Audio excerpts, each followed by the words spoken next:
자, 그러면 이렇게 지수별로 좀 흐름은 좀 어땠는지 저희가 좀 자세히 알아보도록 하고요. 그에 따른 또 지수에 영향을 미쳤던 외신 소식들, 어떤 소식들이 있는지 알아보도록 하겠습니다. 자, 시황센터로 넘깁니다. 어이지 앵커 그리고 우성 기자 두 분 전해주시죠. 네, 4일 글로벌 마감 시황 전해드리겠습니다. 간밤에 뉴욕 증시의 낙폭이 컸습니다. 3대 지수 모두 1% 가깝게 낙폭을 기록하면서 저점을 낮추는 양상이 나타났습니다. 마감가부터 확인해 보시죠. 다우지수가 1% 가깝게 밀렸습니다. 0.94%의 하락이었고요. S&P 500 지수가 0.86%, 나스닥 지수는 0.8% 가깝게 밀리면서 5,060선을 하회했습니다. 다우지수부터 하루 동안의 양상을 살펴보겠습니다. 하락권에서 출발해서 조금씩 저점을 낮추면서 시가가 고가가 되는 양상으로 마무리가 됐습니다. 먼저 그리스, 그동안의 해결 기대감이 컸었던 이슈였는데 우려감으로 이어지는 모습이었습니다. 이제 첫 번째 상환일이 현지 시간으로 5일, 우리 시간으로는 내일이 되겠는데요. 이 그리스 쪽에서 이달 30일에 4번에 걸친 채무를 한꺼번에 상환하겠다고 말했습니다. IMF 쪽에서도 이를 받아들인 상황이고요. 메르켈 총리는 그리스 문제가 이 때문에 여전히 해결이 되지 않고 있다라고 말을 했고요. 치프라스 그리스 총리 역시 협상은 며칠간 지속될 것이다라고 말했습니다. 상환 문제에 대한 여전히 관망세가 남아있는 가운데 이 부분 역시 좀 경계 심리가 뚜렷했다는 점 하락세를 부추겼었고요. 또 이와 함께 독일에서 국채금리 변동성이 커지면서 투자 심리를 위축시킨 부분도 부담으로 작용했습니다. 대내적으로도 이슈들이 참 많았었는데요. 먼저 장 초반에 지표들이 발표가 됐습니다. 주간 신규 실업 수당 청구 건수가 예상을 하회한 결과 긍정적으로 추세적으로 점차 고용이 낮아지고 있다라는 면에서는 긍정적인 해석이 있었습니다. 반면에 1분기 노동 생산성은 예상보다 부진하게 나왔는데요. 우리 시간으로 오늘 밤 발표될 고용 지표에 대한 기대감 그리고 우려감이 함께 커진 시기였습니다. 자, IMF 쪽에서는 연준의 금리 시기에 대한 목소리도 내놨습니다. 내년으로 금리 인상 시기를 미뤄야 될 것이다라는 요구를 내놨는데 미국의 경제 펀더멘털이 아직이라는 의견을 덧붙였습니다. 이 때문에 오늘 밤에 발표될 이 고용 지표에 대한 결과 그리고 연준의 반응까지도 꾸준히 좀 주시를 해보셔야 될 이슈가 되겠습니다. 저점 낮추게 되면서 18,000선을 하회한 채 거래 마감지였습니다. S&P 500 지수까지 확인해 보겠습니다. 이날 전 업종이 모두 내린 가운데서 저점을 크게 낮추는 양상이 이어졌습니다. 2096포인트 선까지 저점을 낮추면서 종가 형성됐습니다. 기술주 중심의 나스닥 지수까지 확인해 보시죠. 역시 시간이 지나면서 힘이 많이 붙인 모습이었습니다. 오후장 들어서 저점을 크게 낮췄었고요.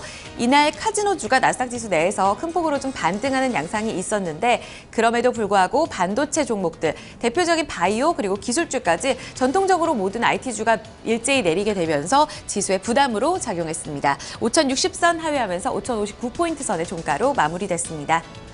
3대 지수 보신 것처럼 오후장 들어서 상당히 좀 부진했던 양상이 이어졌습니다. 이 대외적인 불안감도 함께 작용하는 가운데 이제 오늘 밤, 우리 시간은 오늘 밤이죠. 이제 고용 지표에 대한 관망세도 함께 작용되는 모습이었는데요. 자세한 내용들 외신 통해서 살펴보겠습니다. 우성문 기자. 네, 간밤 뉴욕 증시에 영향 미쳤던 소식들 외신 통해 함께 살펴보겠습니다.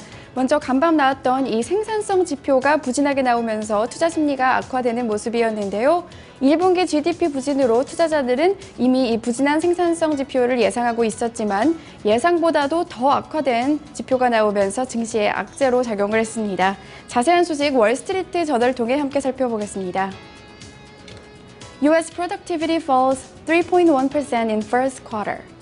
현지 시간으로 어제 월스트리트 저널에 따르면 미국의 지난 1분기 노동 생산성은 연율로 3.1% 하락한 것으로 확인이 됐습니다. 이와 같은 수치는 앞서 발표됐던 수치인 1.9%보다 하락폭이 더욱더 가팔라진 것이고요.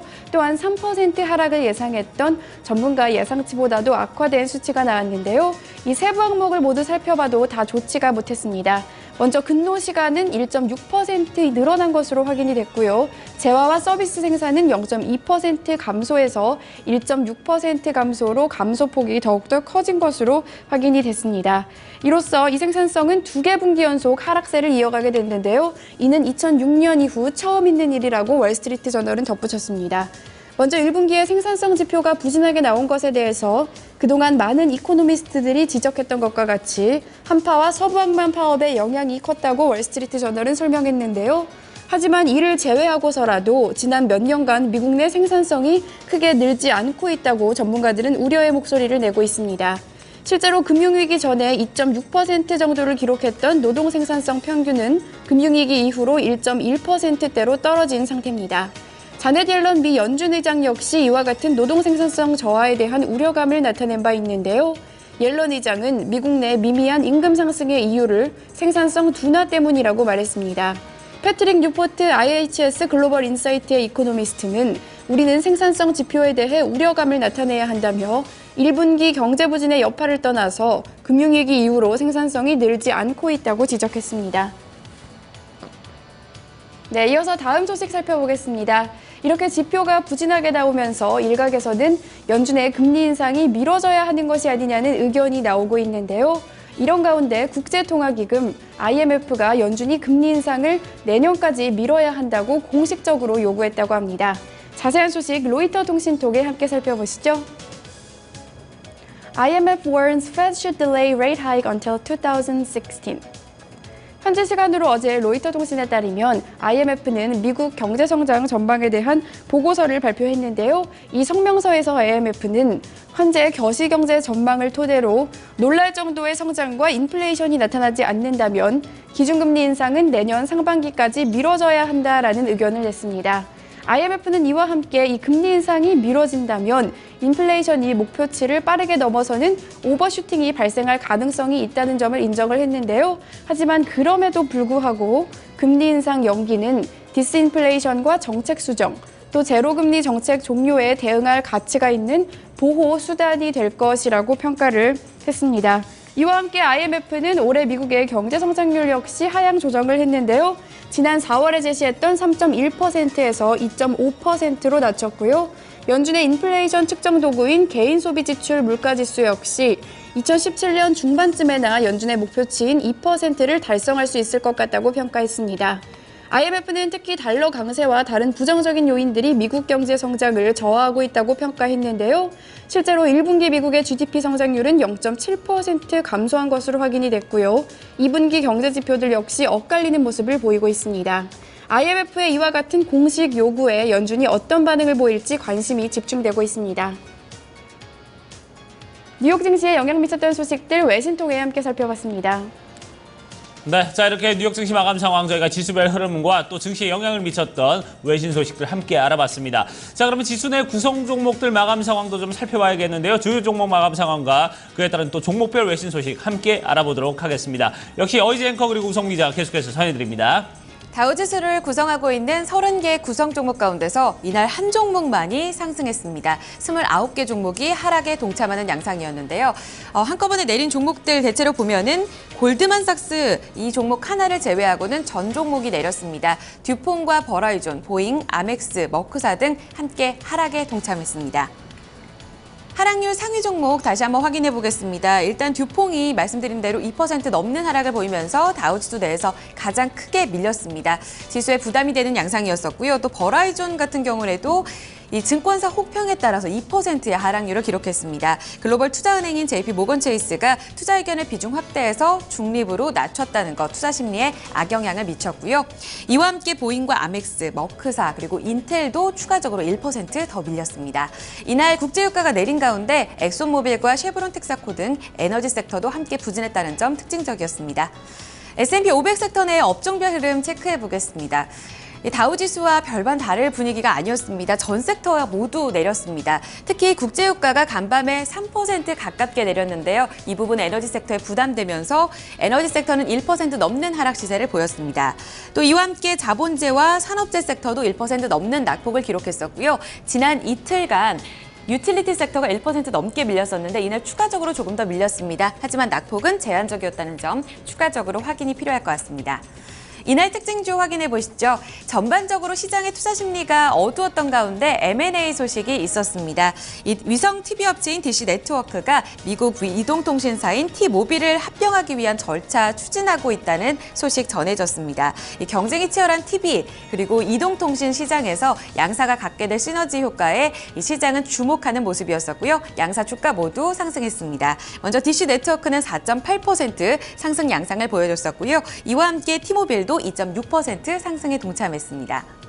이어서 한 소식 더 확인해 보겠습니다. 나스닥 지수 내에서 카지노 섹터 흐름이 상당히 좋았습니다. 이 재료가 있었는데요. 투자은행 크레디트 스위스가 카지노주에 대해서 최근 마카오 지역에 기반한 카지노 쪽에서 방문객 수가 늘어나면서 매출에 대한 기대감이 높다고 평가를 내놨습니다. 이 소식에 주가가 화답을 했고요. 대표적으로 윈리조트가 이날 7.2% 상당히 긍정적으로 흐름이 나왔습니다.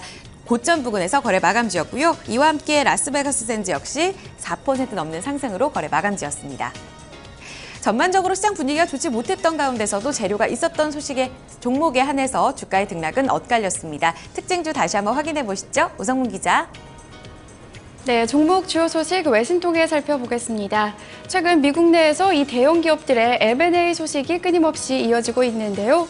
이날에는 이 미국의 2위 위성 서비스 업체인 DC 네트워크가 미국의 4위 이동통신업체인 티모빌 인수를 추진하고 있다는 보도가 나왔습니다. 이 소식에 두 기업의 주가 모두 급등하는 모습을 보였는데요. 월스트리트 저널 통해 좀 더 자세히 살펴보시죠. Dish Network in merger talks with T-Mobile. 현지 시간으로 어제 월스트리트 저널은 이 소식통을 이용해서 DC 네트워크가 T-Mobile 인수합병을 준비 중이라고 밝혔습니다. 아직 정확한 금액과 또 인수 내용은 밝혀지지가 않았는데요. 하지만 현재까지 밝혀진 사항으로는 이 DC 네트워크의 CEO인 찰리 어겐이 통합회사의 회장직을 맡게 되고요. 티모빌 CEO인 존 레게르는 통합회사의 이 CEO 자리를 맡게 될 것으로 보인다고 이 소식통은 전했습니다. 이번 협상은 최근 미디어 업계가 급변하면서 이 경쟁력을 키우기 위한 전략으로 보인다고 월스트리트 저널은 평가를 했는데요. 실제로 최근 미디어와 통신업계에서는 이 대규모 M&A 열풍이 불고 있습니다. 지난해 5월에는 이 케이블 TV 업계 2위인 AT&T가 위성 TV인 다이렉트 TV를 485억 달러에 인수했는데요. 현재 DC 네트워크 같은 경우에는 광역 밴드가 없고 또 무선 네트워크가 없는 상태입니다. 따라서 T-모빌 인수로 인해서 이러한 문제가 해결될 것으로 보이는데요. 또한 DC 네트워크의 시장 가치는 330억 달러에 이르고요. T-모빌의 시장 가치도 무려 310억 달러에 이릅니다. 따라서 이 두 회사의 합병은 또 다른 대형 인수합병으로 기록될 것으로 보인다고 월스트리트 저널은 덧붙였습니다. 이 소식에 DC 네트워크의 주가는 4.86%, T-모빌의 주가는 2.74% 급등했습니다. 네, 다음 소식 살펴보겠습니다. 앞서 들으신 대로 이날 카지노 관련주들 일제히 급등하는 모습을 보였는데요. 바로 증권사의 이 투자 의견 목표 상향 조정 덕분이었습니다. 더 스트리트 통해 좀 더 자세한 소식 함께 살펴보시죠. Las Vegas Sands stock soaring as casino sector rallies. 현지 시간으로 어제 더 스트리트에 따르면 이 증권사인 크레디트 스위스는 투자자들에게 보낸 보고서를 통해서 이 마카오 기반 카지노 업체들의 매출이 개선될 것이라고 평가를 했습니다. 실제로 이 크레디트 스위스는 지난 5월 마카오 지역의 카지노 매출을 공개하면서 VIP 게임 매출이 3% 증가하고 VIP 롤링 매출이 7%, 또 매스 게임에서의 매출이 9% 늘어난 점을 지적하면서 이러한 점들이 긍정적이라고 덧붙였는데요. 하지만 이 5월 매출 전체를 살펴보면 지난해 같은 기간보다 37%나 감소한 것으로 확인이 되고 있습니다. 크레디트 스위스는 여전히 중국 내 강력한 반부패 운동 등으로 카지노 매출이 타격을 얻은 것은 사실이지만 긍정적인 부분이 더 눈에 띈다고 지적을 했는데요. 또한 보고서는 이 중국 관광객이 줄어들면서 마카오 카지노 관광이 타격을 입었지만 이러한 영향이 점차 줄어들고 있다고 평가를 했습니다. 실제로 최근 지표에 따르면 이 마카오를 방문하는 중국인들이 지난 5월 전년 동기 대비 7.2% 늘어난 것으로 확인이 됐다고 설명을 했는데요. 실제로 이 중국 관광객들이 크게 늘어나면서 다시금 매출에 활기가 뛸 것이라는 설명입니다. 이 소식에 윈리조트의 주가는 7.24%, 라스베가스 샌즈의 주가는 4.74% 급등했습니다. 종목 주요 소식까지 외신통해 함께 살펴봤습니다. 자, 이렇게 종목 마감 상황까지 저희가 좀 살펴봤습니다. 자, 그럼 유럽 증시 마감 상황 또 어떻게 마감됐는지 살펴보도록 하고요. 유가를 비롯해서 환율 상품 채권 시장 마감 상황도 아울러 살펴보도록 하겠습니다. 자, 이 부분은 어이제 앵커가 전해드립니다. 앞서 마감했던 유럽 증시는 이 그리스 끊이지 않고 있는 그리스 쪽에서의 잡음으로 인해서 계속해서 하락 시세를 이어갔습니다. 주요국 증시 큰 폭으로 내렸습니다. 영국 푸츠백 지수가 1.3% 강하게 내렸고요. 독일 닥스 지수는 0.7%의 하락, 프랑스 까크 지수 역시 1% 가깝게 밀리면서 4,987포인트 선의 종가 형성됐습니다. 이어서 상품 시장입니다. 5일 오펙 석유장관 회의를 앞두고 국제유가는 내렸습니다. 이 자리에서 투자자들은 대체로 이 산유량 3천만 배럴의 산유량이 동결될 것으로 전망하면서 공급 우유 장세가 지속될 것이라는 전망에 힘이 실렸고요. 이 때문에 매도세가 부추겨졌던 하루였습니다. 배럴당 3% 가까이 밀리면서 58달러 선까지 내려앉았고요. 금값도 내렸습니다. 온스당 0.8% 내림 시세였습니다. 곡물 가격이 대체로 올랐던 가운데 옥수수 가격은 부실당 1% 넘는 상승을 보였습니다. 이어서 주요 지수입니다. 필라델피아 반도체 지수가 추가적으로 1% 가까이 더 밀렸고요. 720포인트 선대까지 내려앉았습니다. 공포지수는 8% 가깝게 올랐고 BDR 밝기군임 지수가 5포인트 올랐습니다. 마지막으로 외환채권 시장입니다. 어제 외환시장에서 이 중국 증시가 증권사의 신용거래 억제 방침에 대해서 불안감을 조성하는 분위기가 나타났습니다. 이에 따라서 외환시장에서는 달러와 매수세 움직임이 지속되는 양상이었고요. 이에 따라 원달러 환율은 급반등하면서 1113원 90전의 종가를 형성시켰습니다. 간밤의 달러 흐름은 소폭의 강세를 보였고요. 95.46포인트의 달러 인덱스 흐름 기록되고 있습니다. 마지막으로 어제 수직 상승했던 미국채 10년물 금리가 이날 장에서는 전날보다 소폭 내렸습니다. 2.31%의 수익률을 기록했습니다. 지금까지 글로벌 마감 동향이었습니다. 네, 자 이렇게 글로벌 마감 동향 모두 살펴봤습니다. 자 오늘 오전에 수도권을 비롯해서 동부 지역까지 지금 비가 내리고 있는 상황인데요. 오전에 이제 수도권 비는 모두 그친다고 합니다. 어제보다 한 4도에서 5도 정도 좀 낮 기온이 좀 떨어질 거라고 하는데요. 오늘 조금 시원하고요. 내일 다시 또 더워진다고 하니까 이런 부분도 여러분들 참고하시기 바라겠습니다. 자 토마토 잉쇼 1부 순서 여기서 마무리 짓도록 하고요. 저희 잠시 후에 2부에서 다시 뵙도록 하겠습니다.